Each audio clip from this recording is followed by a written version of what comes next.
Thank you, Leader Bell. I'm Destin Hall. I'm the House Rules Chair. I think, a year ago when the shutdown order was entered, most people in our state didn't believe that the governor had the ability to shut our entire state down. Most people assumed that there were at least some form of checks and balances there on that sort of measure. This bill would clarify the Emergency Management Act to make it clear that the governor needs Council of State approval for certain emergency declarations.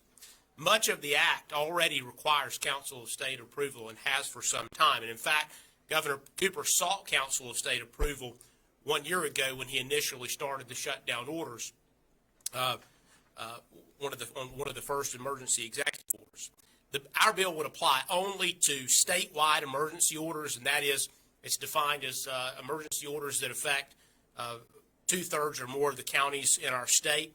It would allow the governor to issue a statewide emergency order for up to 7 days before requiring Council of State approval. That way the governor can act quickly in an emergency. But then within that 7-day period, he's got to get approval from the Council of State.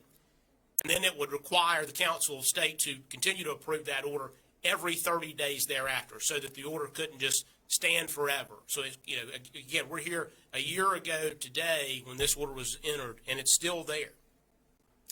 Over the past year, our governor's made some of the most consequential decisions of any governor in modern history.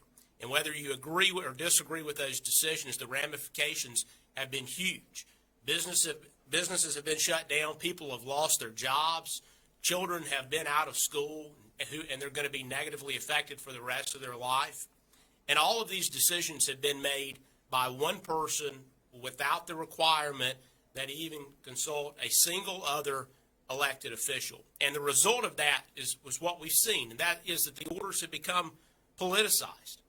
People saw Governor Cooper ask for Council of State approval on one of his first emergency orders, as I mentioned a minute ago. And when the Council of State pushed back, we saw the governor switch legal theories and decide that he didn't need Council of State approval after all.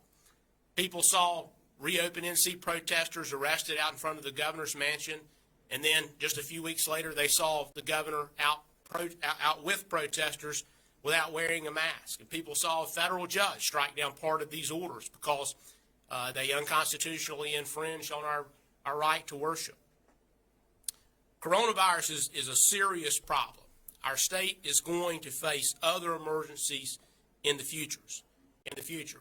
We've got to build public trust in an emergency situation. And the way that we do that and try to take the politics out of it is through a deliberative process. And this bill would give us that deliberative process by requiring a majority vote of the Council of State on any of these emergency orders. Thank you. Representative Kidwell.